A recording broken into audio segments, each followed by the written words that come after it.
Thank you for the music from the piano and for the singing. The best parts of the service to me is to hear the voices.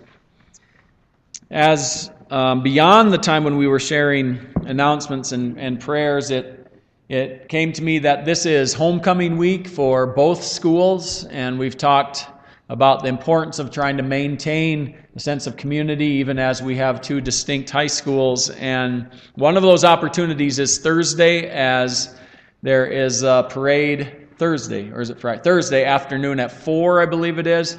A parade right out here in front of our building. We'll go right down the street from Twin Spruce on down, and it will be representing both schools. So if you get a chance, and maybe even gather in the vicinity of our building and encourage those students and be supportive of both schools and their community. We're looking at Exodus 32 for a final time this week. And if you have your Bibles, we're going to read from Exodus 32, starting in the 30th verse. Exodus 32, verse 30 through 35. The next day, Moses said to the people, "You have committed a great sin. But now I will go up to the Lord. Perhaps I can make atonement for your sin." So Moses went back to the Lord and said, "Oh, what a great sin these people have committed. They have made themselves gods of gold. But now please forgive their sin. But if not, then blot me out of the book you have written." The Lord replied to Moses, "Whoever has sinned against me, I will blot out of my book. Now go, lead the people to the place I spoke of, and my angel will go before you. However, when the time comes for me to punish, I will punish them for their sin." And the Lord struck the people with a plague because of what they did with the calf Aaron had made. We come to the crux of this entire month's pursuit through Exodus 32, talking about commitment. And Brenda showed to us and talked to us about puzzles and whether we have the commitment to stick with a puzzle. And when she showed us that, she said this represents Gillette. And at first I thought she meant because it was a Looney Tunes puzzle. Then I thought, hey, wait a minute, you're talking to me too. I live here. But she actually did mean the rodeo scene, I believe, didn't you? Yeah, she did. Okay. But Exodus 32 comes down to a final culmination and leads really to a question of self-examination as we close this chapter out. And the question that can come to us as it came to and through Moses is, am I committed? Am I committed on behalf of my personal relationships, on behalf of my work, on behalf of my family, on behalf of my church, and especially as it comes to relationship to God through Jesus Christ, as it points to the cross. As I hold these things and people before God, am I committed to them? Am I committed to the very extent of my own relationship with Christ? That is the question that comes to us. The passage starts out the next day. And that's an interesting way to begin this last section of Scripture. What happens on the next day? What happens on the day after a relationship is put to the test? What happens the next day in our lives? And our lives and relationships will be put to the test, sometimes by circumstance, but often by our own choices that get us to a place where we have to see if we are committed, and it's put to the ultimate test. I was reading this week a story about a former third base coach for the Cleveland Indians. And by the way, my condolences to the Rockies and their fans, and after today, probably to the Red Sox and me as well. But I was reading about this third base coach for the Cleveland Indians. His name is Joel Skinner, and 10 years ago, 2007, he made a mistake in the playoffs. Third base coaches, if you don't know anything about baseball, have the job of deciding whether or not to send a runner to try to score from third or whether he should wait. And Joel Skinner made the mistake of doing this, of stopping the runner when he should have been doing this and waving him in to go in and score the tying run for the Cleveland Indians. And he made a mistake, and the Indians ended up losing and not going to the World Series. 10 years ago, remember. This third base coach was recently listed as a reference for someone who does home improvements. The man had worked at Mr. Skinner's home and listed him as a reference. And so the next job the man got was at this lady's house in Cleveland, and he said, "Oh, did you call me because of Joel Skinner listed as a reference?" And she said, "Why, lands, no, I don't trust that man. He makes bad decisions." 10 years ago, the man made a mistake. 10 years ago. For this lady, the next day lasted a whole 10 years. And for us, maybe sometimes it does too. Are we held back from commitment because of something that happened 10 years ago in our lives? Or do we move forward with the opportunities that God brings to us? What we do the next day or for the next 10 years when our commitment is tested. The next day, Moses said to the people, "You have committed a great sin. Even greater, believe it or not, than costing your team a trip to the World Series. You've committed a great sin. But now I will go up to the Lord, and perhaps I can make atonement for your sin." Some of you have been here at First Baptist for a long, long time. It was interesting that Mick brought this up today in our class, because I learned not long ago that Mick Okray has been a part of this church since this church wasn't even here on this location. He was a part of the church when it was located further down the street. He was part of it at its former location. I'm sure, and he even shared this, which I thought was interesting, that the next day for Mick has come, and maybe for a lot of others too, many times over the years when you have to look at yourself and at church, and you have to come face to face with hard issues, face to face even with your own mistakes maybe, and face to face with each other, and you have to say, am I committed to this church? Am I committed to this ministry and to staying? And I thank God that Mick has. I'm thank God that I get to know him over the time that I'm here. Are we committed? There was a couple who'd been married for years and years and years, and they were watching TV one evening. The husband got up to go get them a little snack, and his wife said, I'll have ice cream with chocolate syrup and a glass of milk. 30 minutes went by, and the man came back. But he presented her with scrambled eggs and sausage. And she looked at him in disgust, and she said, "What's wrong with you? You forgot my toast." The next day, sometimes we wonder what we're committed to, and we forget even what it is that we've committed to in the first place. Relationships are strange that way. But not for Moses. He remained committed to the people. He remained committed.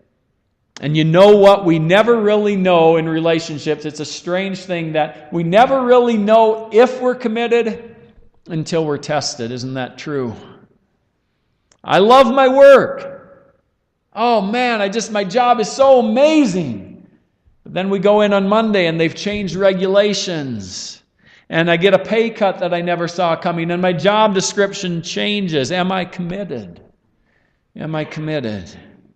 Church is awesome till that person 2 rows behind me says the wrong thing.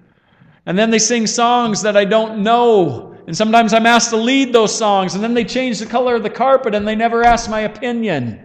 How can they do that? Am I committed?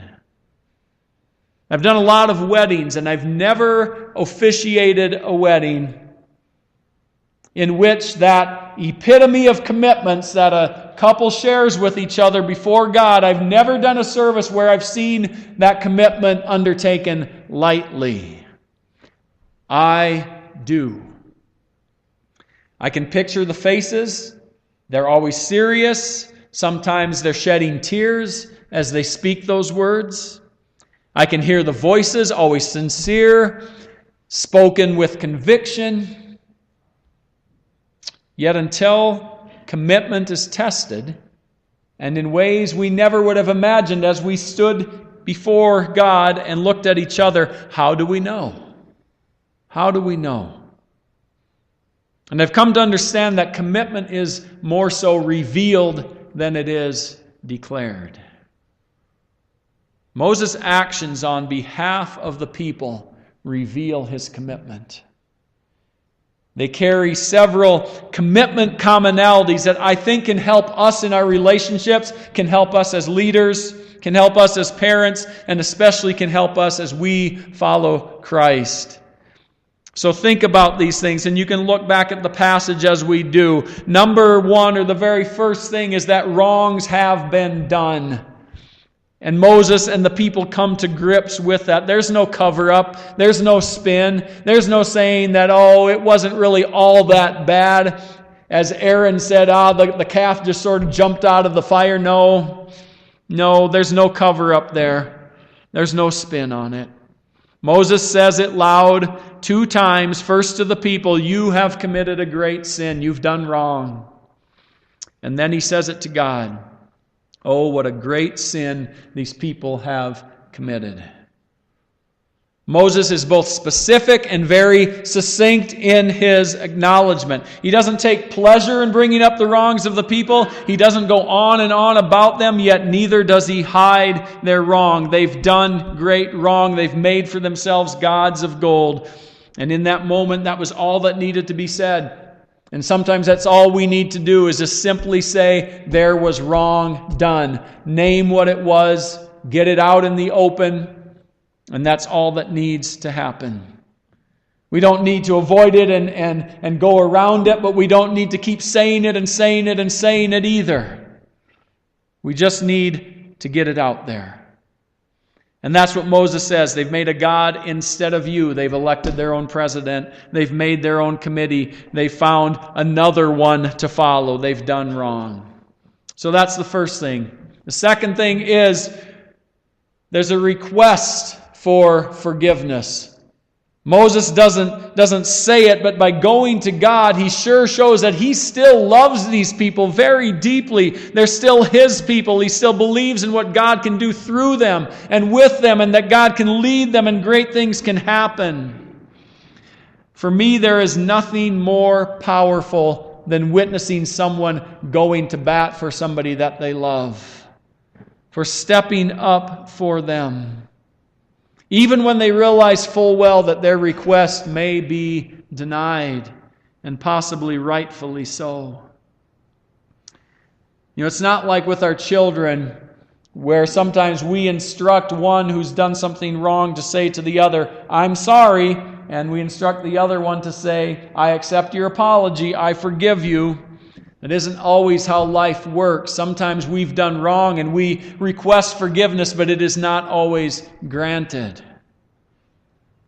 Moses does not go with the expectation that just because we say something, forgiveness is going to automatically be there in life. It doesn't always happen. A request is a request, but when we love, we go. When we love, we go. And we see in Moses the extent of his commitment. If you didn't catch it the first time, you should look back at what he says when he goes. It's the shock statement out of this whole chapter. It's words that show the ultimate commitment of one's commitment for another. God, please forgive these people, your people, my people. But if not, Moses says, then blot me out of the book of life, the book that you have written. Blot me out of the book. I thought back over my life as I looked at this passage. And I thought of plenty of times where I let someone else take the blame, an older sibling, fellow student, a teammate, let them get grounded, or let them stay after school, or let them run extra sprints in practice. Could think of plenty of those, but I could not think of a time where I put myself in the place of someone else's deserved punishment. Where I put myself in the crosshairs for them. Where I laid my well-being, my position, my job on the line on behalf of someone else. Moses goes beyond even life. He puts his very eternity on the line. Let me stay home so my brother can go to the concert. Let me serve the detention so my friend doesn't get in trouble with her parents. Let me run instead of my teammates because I know they are really, really tired and sore. Let me serve the sentence so my son or daughter might live freely. Let me be separated even from you, God, so that my people may remain yours and see the promised land. Who amongst us could speak those words? And then we come to what God says, a final thing. To what God says to Moses and what God, I believe, also says to us. God says to Moses, it doesn't work that way. You can't take someone's place. Each person answers for himself, for herself. Each person has to stand before me. Literally, you cannot change your role. But what you can do, Moses, what you can do, people of First Baptist, is you can live that role. Your role, God said to Moses, is the one I gave you back at the burning bush. That is to lead these people. You led them out of Egypt. Now continue to lead them toward the promised land. Continue to have the role in their life that you're meant to. Help them find their place. You can't take their place, but you can help them find theirs. You can encourage them as they take the steps they have to take in life. And that is what God tells us to do. We each have a role in people's lives around us, at work, at home, in schools, wherever we are, in church. We have a role and we should play that. We should continue to be committed to that role and support those people. But not take their place. Help them find their place. Which brings us to Jesus. God makes it clear that no human can stand before Him. Not even Moses, who's pretty high company. Moses, of whom it was said, there's never been another prophet, another person like him whom God visited with face to face. There's never been another one like Moses, but even Moses could not stand before God on somebody else's behalf. Each one of us needs to stand by our own account. And it's not too long before we realize we can't do that, can we? I'm not able to stand before God on my own behalf. Wouldn't even last a millisecond. None of us can. And maybe that's the point that God is making to Moses. That we realize we can't do it. For I've sinned and fallen short of the glory of God. So that makes the outlook not so good. Am I then destined to perish? To be blotted out of God's book? Well, yes, we are, except for one word. We are, except for one name. That name is Jesus. The name that is above all names. Jesus, the Son of God, who can and who did stand for me and for us. Whom I receive as the one who's able to serve my detention, the one who can run before me, the one who can serve my sentence, the one who stood before God on my behalf, so that my name may be written in the book, not blotted out of it. Amen? That Jesus would do that for us, that He can do that for us, that He did accomplish that for us. Jesus, the one who remains committed, even when, as a follower of His, I stumble and I fall, when my feet need washed, when I walk toward Him on the water only to lose faith and start to sink beneath the waves.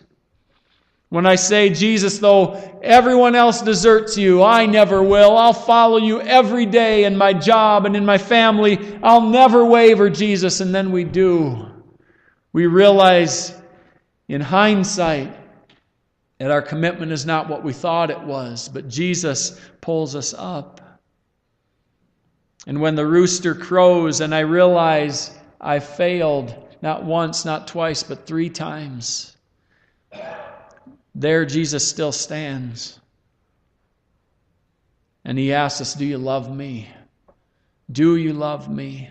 Do you love me?